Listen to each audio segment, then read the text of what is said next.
Hey guys, so welcome to Zypher and welcome to this new series of Zypher Sid Talks.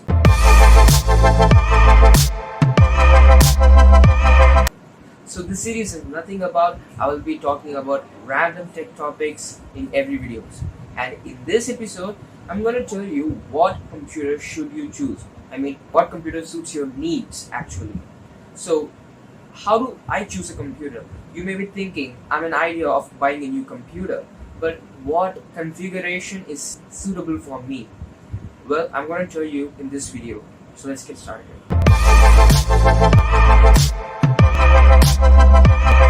So first, before starting, you should just ask yourself this question. What am I going to do with the computer? Well, a lot of you guys have a lot of works to do with a computer. Some of you will play games, and some of you will just do productivity work like video editing, and some of you will just do work on MS Office, and some of you will just browse social media, and some of you will just do coding, programming. There are a lot of categories to choose from, and you should just know one thing clearly: what is the use of a computer to you? I mean, what are you gonna do with the computer that you are buying right now? You should consider these four things if you are buying a computer. Number 1, CPU. Number 2, GPU. Number 3, storage. And number 4, RAM. So you should just think of these four things. You should just consider these four things if you are buying a computer. Number 1, CPU. So, talking about CPUs, I'm not talking about a big box which contains the entire components. I mean, that's a myth. That's not a CPU. That is called as a PC. So what's a CPU?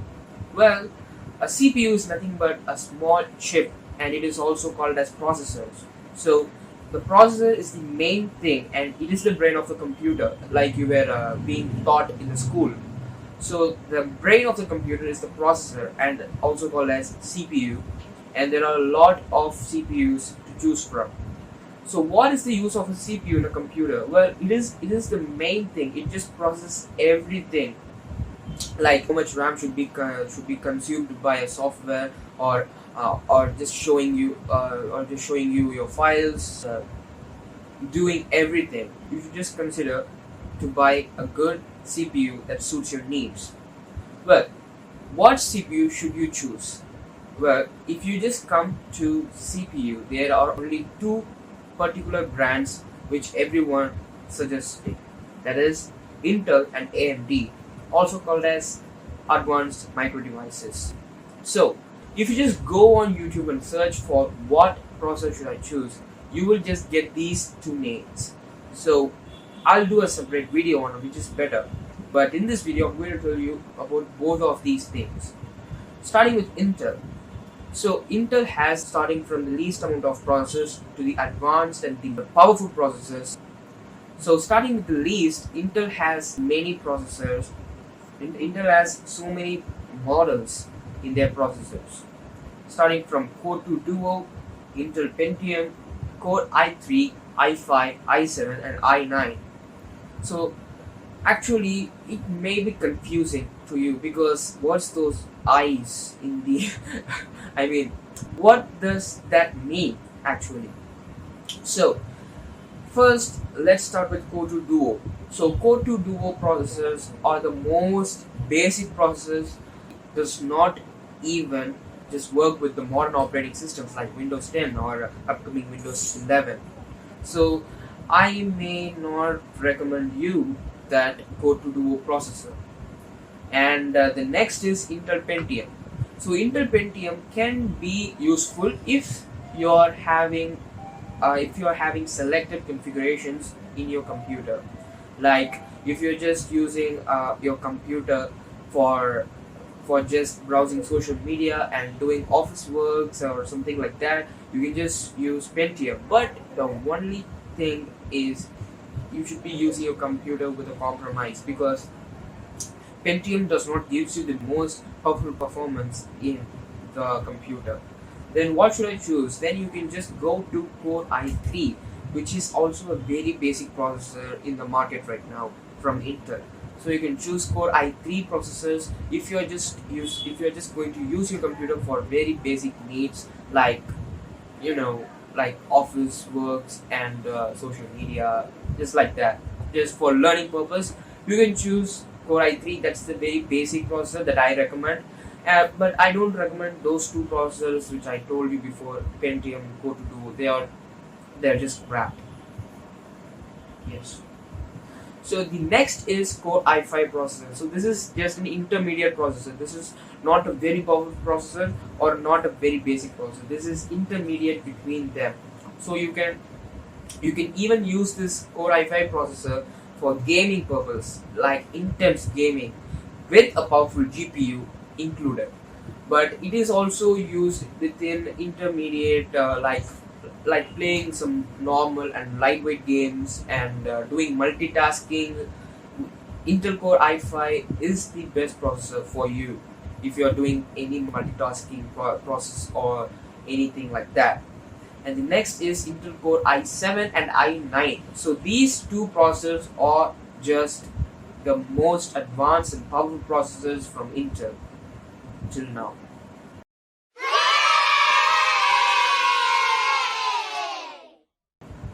So i7 processor is very useful for productivity works and rendering and even for gaming also. So if you are doing editing work, if you're going to edit with Adobe Premiere Pro, or if you're just editing a 4K video or anything like that, then you should just go to i7 processor, because that is just amazing. That is stunning. So what is i9 then? So i9 is the processor which is built only for intense gaming. It is only focusing on intense gaming. It is just for gamers. So if you are a gamer and your budget is so high, you can just go to Intel Core i9 processors. And of course, these are just the models, and there are so many generations between them, starting from first generation to 11th generation. The current generation is 11th generation, and generation 12. I mean, the 12th generation is going to release in the second half of 2021, and that is that is expected to be released on the second half of 2021. But I recommend you to pick a generation from 6th generation to the latest generation, because going beyond 6th generation can be it's just not useful. So please select a processor between 6th generation and the latest 11th generation processor. And next step, coming to AMD. In AMD we have, this is where a lot of you guys are confusing, because in Intel there are about very few processors, and among those processors we have a lot of generation and a lot of models. But in AMD the case is completely different, because in AMD there are so many category processors are there, like AMD Athlon, AMD Ryzen, AMD Threadripper. So there are so many processors in AMD. These are the three categories. These are the three subcategories processors. So among these three of them, there are so many models among them. So starting with Athlon. So Athlon processors are the least processors, and they are much powerful. They are quite powerful, but it is not used in many cases, like very least processor that people are using right now. And coming to the next, there's nothing much to say about Athlon processors.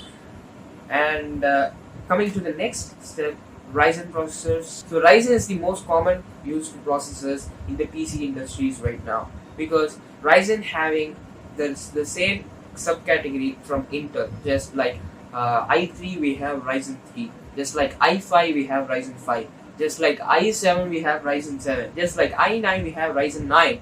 So the principles are the same, just like the numbers are increasing, the performance and the stability and the strength of the processors does also increases. And coming to the third subcategory in AMD, Threadripper. So you may heard this name before, or you may not. So Threadripper is the most advanced and powerful processor in the world right now. Threadrippers are very useful for gaming. This is only meant for gaming and heavy loads and task of works. So if you're just going to build a PC for the most intense performance, if you want your PC to give you the same performance a server would give, then you should just go to AMD Threadripper. So you may ask, is there any alternative of Threadripper? Yes, there is a processor. It is called as Intel Xeon processors, which is used by many servers right now. Actually, not only for servers, it is also used for desktop processors. But in laptops, there are no. That is very rare because very powerful, of course, but it is not on laptop right now. There are some laptops, I think so. If it is there, I'll just show you in this screen. So these are the CPUs you can choose from. You can choose according to your needs and choose the best brand that suits you, that gives you the best customer service. So coming to the next step, the next thing to consider is the GPU, also called as graphics card. So graphics card, when you're hearing the word graphics card, the one brand that comes to your mind is NVIDIA, because NVIDIA is the most popular graphics card providers in the PC industries right now. So you may ask me one thing: should I need a GPU first? Because some of you guys will just think, why do I need a GPU? Well, actually, if you are going to do any basic works, like I said before, for the basic needs, you don't need a GPU. Actually, you can just use the integrated graphics which comes with your processor from Intel or AMD. Every company provides you with the integrated graphics with the processor. But why do you need a GPU? It's because it just takes the half of the load from the processor, so that your PC does not overheat. The GPUs are mainly used for gaming and productivity works. I mean, not only for them, even basic needs. Even for basic needs, you can just use a GPU by using minority GPU. There are many least configuration GPUs. Starting from that, we have the most top-end GPUs available in the market right now. For gaming, you can choose between NVIDIA's GTX and RTX series, and NVIDIA RTX is the top-end processor available in the market right now, and that is and it is mainly used for the high-end rendering and also for ray tracing in gaming. Right, the picture quality will be like in real life. So for basic needs, you can just choose a GPU like NVIDIA GeForce 700 series, like that. You can just choose the GT series like NVIDIA GT 710, NVIDIA GeForce GT 730, NVIDIA GT 900 series, just like that. You can choose the very least GPUs according to your needs. These are the basic GPUs available right now. Sometimes you don't need a GPU at all, because some processor like AMD's G series, there are a particular series of processors from AMD which has the graphic properties built in with the processor itself.